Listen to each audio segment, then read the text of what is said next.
Yo men, bicara tentang black metal, nggak sah rasanya jika nggak nyebutin nama Varg Vikernes ke dalam salah satu daftar musisi paling mengerikan di dunia men. Sang pangeran kegelapan yang dianggap membahayakan dunia dengan pengaruhnya yang gede banget. Sampai-sampai kaos bandnya yang bernama Burzum dilarang dipakai di beberapa event musik tertentu men. Dia adalah otak di balik kasus pembakaran gereja di Norwegia dan pembunuhan serta segala macam kontroversial yang melibatkan nama Burzum. Nah, kali ini kita akan kupas tuntas perjalanan hidup seorang Varg Vikernes. Jadi, siapkan cemilan kalian bareng Akbar di sini. Inilah Side Story.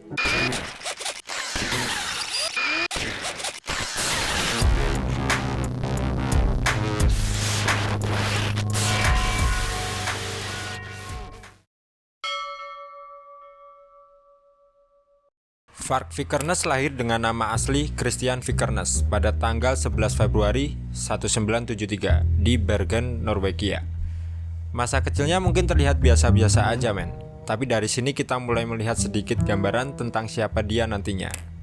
Ibunya kerja di perusahaan minyak besar, sedangkan ayahnya insinyur elektronik dan kakaknya insinyur sipil. Waktu Vikernes umur 6 tahun, keluarganya pindah ke Baghdad, Irak, karena ayahnya kerja buat Saddam Hussein untuk ngembangin program komputer.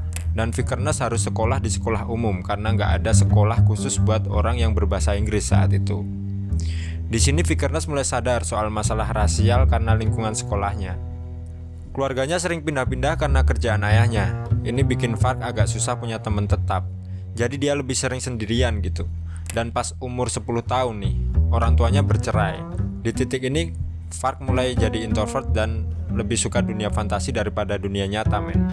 Dia ngefans banget sama dunia Middle Earth ciptaan J.R.R. Tolkien. Bahkan dia sempat pakai nama panggung Girsnag yang diambil dari nama Arts di The Two Tower. Bahkan nama bandnya nanti Burzum yang artinya kegelapan juga diambil dari bahasa mantra yang tertulis di One Ring dalam The Lord of the Rings. Nah dari kecil si Varg ini udah nunjukin minatnya di musik metal men. Dia sangat terpengaruh oleh band-band seperti Iron Maiden, Sodom, Celtic Force, Judas Priest sampai Megadeth. Bisa dibilang dari sinilah bibit-bibit kecintaannya pada musik keras mulai tumbuh tuh. Dia juga sangat menyukai budaya Norwegia kuno mon. Dia sering baca buku-buku mitologi Nordik dan sejarah Viking. Nah campuran antara musik metal dan mitologi ini yang nantinya akan jadi fondasi karya-karyanya di Burzum. Vikernes mulai main gitar saat dia berumur 14 tahun. Kemudian dia ngebentuk band pertamanya dengan nama Kalashnikov. Terus diubah jadi Uruk-hai di tahun 1989. Di waktu yang sama, dia juga gabung sama band Old Funeral di posisi gitar pada tahun 1989 sampai 1991. Selama di Old Funeral, dia sempat bikin EP bernama Devoured Carcass.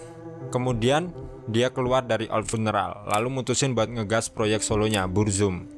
Menurutnya nama Burzum adalah mantra atau reaksi dari dunia imajiner yang terkait dengan sejarah pagan.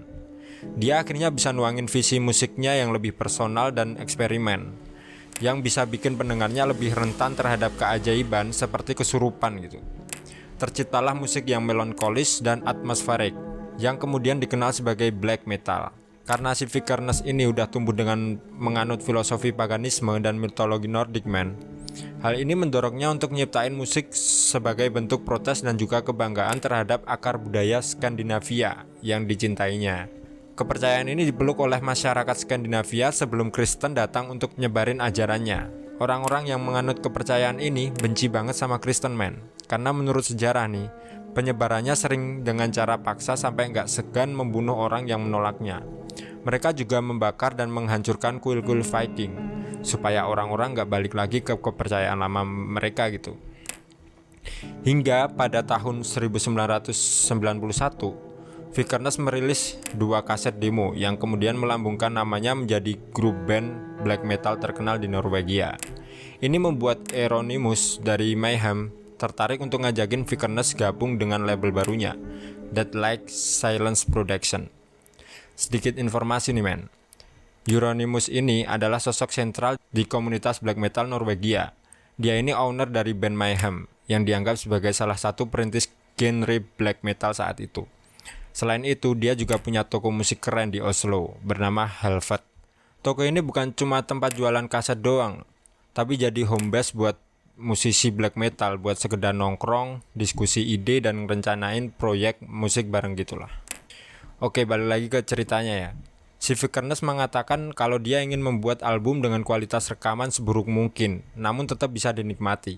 Karena menurutnya itu bisa jadi ciri khas musik black metal Norwegia gitu. Setahun kemudian di tahun 92, Vikernes merilis album pertamanya yang berjudul Burzum dengan solo gitar keren dari Euronymous di lagu War. Nah, beberapa bulan kemudian, Varg akhirnya gabung dengan Mayhem untuk gantiin Nico Becker, sang basis yang keluar. Ini berlangsung setahun setelah kematian tragis si Dead, vokalis Mayhem yang mutusin buat nembak kepalanya sendiri pakai senapan saat 8 April 1991. Nah, dari sini nih kegilaannya dimulai. Tak cukup sekedar main musik men. Tanggal 6 Juni di tahun yang sama, gereja kayu Vantov yang merupakan gereja tertua di Norwegia yang berasal dari abad ke-12 dibakar habis oleh Vikernes. Bahkan foto gereja yang terbakar itu turut diabadikan menjadi sampul album mini Burzum bertajuk Aske. Setelah itu muncul serangkaian pembakaran gereja lainnya di beberapa kota di Norwegia. Hingga Januari 93, pembakaran gereja telah terjadi di beberapa tempat lainnya men, termasuk satu gereja pada malam Natal tahun 92. Aksi pembakaran gereja ini tentu saja bikin geger seluruh Norwegia men. Bahkan ini ngebuat skena black metal sendiri jadi pecah terbelah. Banyak yang bilang tindakan ini sebagai vandalisme dan terorisme, tapi ada juga yang melihatnya sebagai bentuk perlawanan terhadap penindasan budaya paganisme di Norwegia. Pada akhir Januari 1993, Vikernes melakukan sesi wawancara secara anonim dengan temannya yang seorang jurnalis. Dengan mengungkapkan kebenaran mengenai pembakaran gereja, harapannya adalah mendongkrak popularitas musik black metal. Namun wawancara itu malah memicu reaksi dari polisi. Akibatnya, Euronymous terpaksa menutup toko rekamannya karena dicurigai polisi, lalu mutusin buat kabur ke apartemennya di Oslo. Di sisi lain, hubungan mereka makin lama makin buruk. Persaingan dan ketegangan pribadi ditambah perbedaan pandangan dan cara hidup bikin mereka ini sering berantem men. Vikernes ngerasa kalau Euronymous cuman banyak omong daripada aksi. Sementara Euronymous mulai merasa terancam sama pengaruh Vikernes yang makin gede di skena metal. Seminggu kemudian, polisi meringkus Vikernes karena dicurigai sebagai pelaku pembakaran gereja. Setelah menjalani 1 kali persidangan, akhirnya Vikernes dibebaskan karena nggak ada bukti yang cukup kuat men. Setelah itu, Vikernes menghubungi Euronymous untuk minta bayaran royalti karena dia akan keluar dari Mayhem dan label rekamannya. Lalu Euronymous meminta Vikernes datang ke apartemennya dan bawa surat kontrak untuk ditandatangani. Namun titik balik terjadi ketika Vikernes mendengar kabar bahwa Euronymous akan membunuhnya. Kontroversi di kubu black metal pun makin dibuat geger nih pada 10 Agustus 93. Malam itu Vikernes dan Snorre, pentolan Thorns, datang ke apartemen Euronymous di Oslo. Snorre menunggu di luar sambil merokok, sementara Vikernes naik ke apartemen Euronymous di lantai 4. Vikernes datang untuk menyerahkan kontrak yang sudah ditandatangani, tapi situasi berubah tegang ketika Euronymous panik dan menendang Vikernes. Mereka berkelahi dan akhirnya Vikernes menggunakan pisau untuk menikam Euronymous. Keesokan harinya nih, tubuh Euronymous ditemukan sudah tak bernyawa akibat 20 tikaman pisau yang dihujamkan Vikernes. Pada 19 Agustus 1993, Varg Vikernes akhirnya ditangkap di rumahnya tanpa perlawanan. Saat itu polisi menemukan 150 kg bahan peledak dan 3.000 butir amunisi di rumahnya. Menurut Encyclopedia of White Power, Vikernes bilang kalau bahan peledak itu sebenarnya mau dipakai buat meledakkan Blitz House, markas besar kaum kiri radikal dan anarkis di Oslo. Rencananya hampir terlaksana, tapi untungnya Vikernes keburu ditangkap. Sidang Vikernes dimulai pada 2 Mei 94. Selama persidangan, Snorre yang saat itu bersama Vikernes juga ikut diadili dan dijatuhi hukuman 8 tahun penjara karena dianggap sebagai kaki tangan Vikernes. Sementara itu, Vikernes sendiri dijatuhi hukuman 21 tahun penjara, hukuman maksimal di Norwegia. Dia dinyatakan bersalah atas pembunuhan, pembakaran 4 gereja, penipuan dan kepemilikan 150 kg bahan peledak. Di sisi lain, banyak orang menuduh bahwa Vikernes adalah seorang penganut satanisme yang terlibat dengan kelompok skinhead neo-Nazi. Mereka mengacu pada penggunaan ikat pinggang berlambang neo-Nazi oleh Vikernes selama proses persidangan. Namun, sebelum dibawa ke ruangan tahanan, Vikernes memberitahu wartawan bahwa dia bukanlah penganut satanisme atau terlibat dalam kelompok skinhead neo-Nazi. Dia berkata bahwa pembakaran gereja itu bukan tindakan satanik, melainkan balas dendam atas penodaan kuburan dan kuil Viking oleh umat Kristen. Kemudian, Vikernes menjalani hukumannya di penjara, men. Matthias Gardel dalam bukunya Gods of the Blood menceritakan tentang Vikernes saat awal-awal di penjara. Di sana, Vikernes mendirikan sebuah gerakan pagan neo-Nazi yang kemudian berkembang menjadi organisasi internasional. Pada akhir tahun 94, ketika masih mendekam di penjara, Vikernes menulis sebuah buku dalam bahasa Norwegia. Buku tersebut menceritakan seluruh hidupnya dan bertujuan untuk membela diri dari media yang telah mencoret secara negatif. Pada tahun 97, seorang penerbit Norwegia menerbitkan buku ini dengan dibiayai langsung oleh Ibu Vikernes. Setelah itu, organisasi neo-Nazi bernama Hidden Front juga menjual buku tersebut lewat situs web mereka. Beberapa bulan kemudian, polisi Norwegia menangkap 5 orang neo-Nazi yang berencana menyerang tokoh politik dan agama di Norwegia. Mereka juga berencana membebaskan Vikernes dari penjara dengan menyerang para petugas. Kelompok ini diakui sebagai kelompok berbahaya karena memiliki perlengkapan militer seperti senjata, bahan peledak, rompi anti peluru, dan helm baja. Setelah penyelidikan lebih lanjut, polisi menangkap Ibu Vikernes karena diduga mendanai kelompok tersebut. Dalam persidangan, Ibu Vikernes Hellenborg mengaku tidak tahu kalau mereka adalah kelompok ekstremis sayap kanan. Dia berdalih memberikan uang kepada kelompok itu karena menerima ancaman pembunuhan.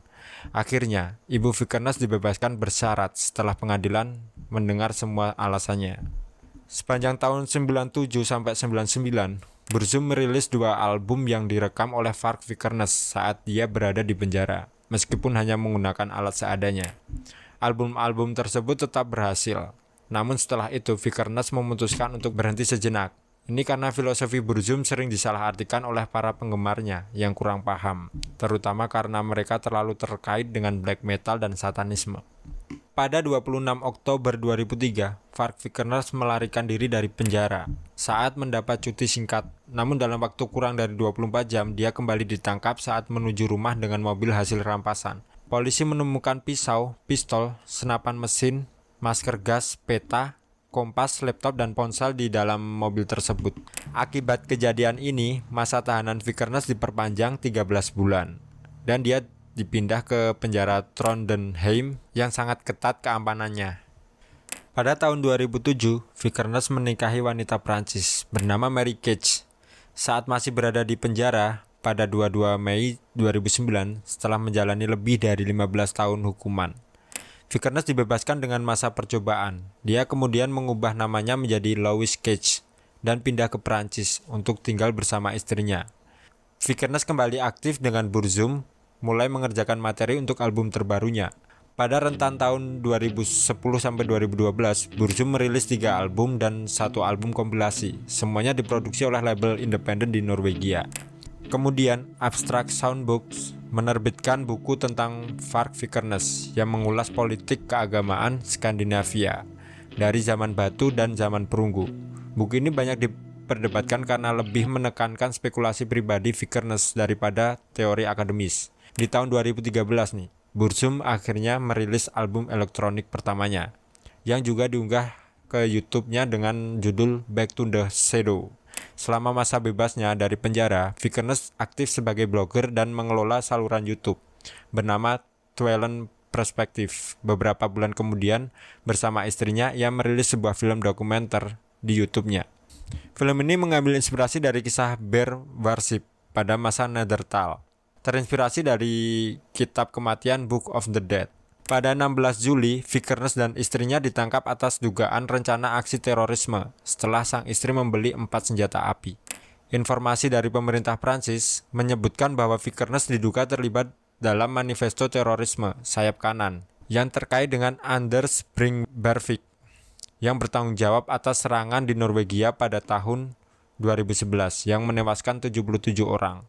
Namun setelah penyelidikan lebih lanjut, mereka akhirnya dibebaskan karena istri Vikernes ini memiliki izin sah untuk membeli senjata dan tidak ada bukti kuat yang mendukung dugaan bahwa mereka berencana melakukan terorisme.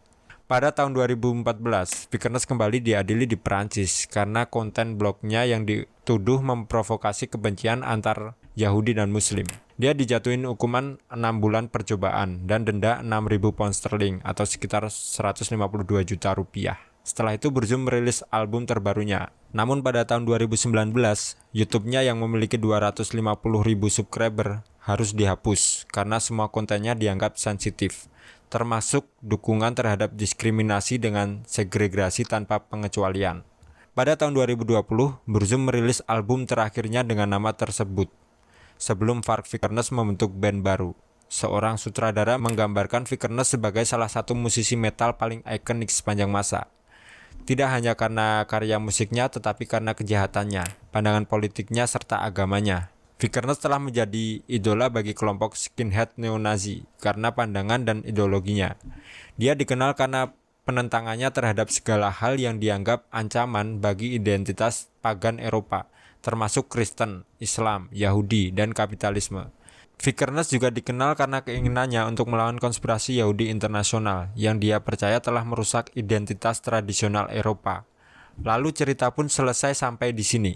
Terima kasih telah menonton video ini. Jangan lupa untuk like, subscribe untuk cerita menarik lainnya, dan silahkan berpendapat di kolom komentar. Dan side story, undur diri. Bye.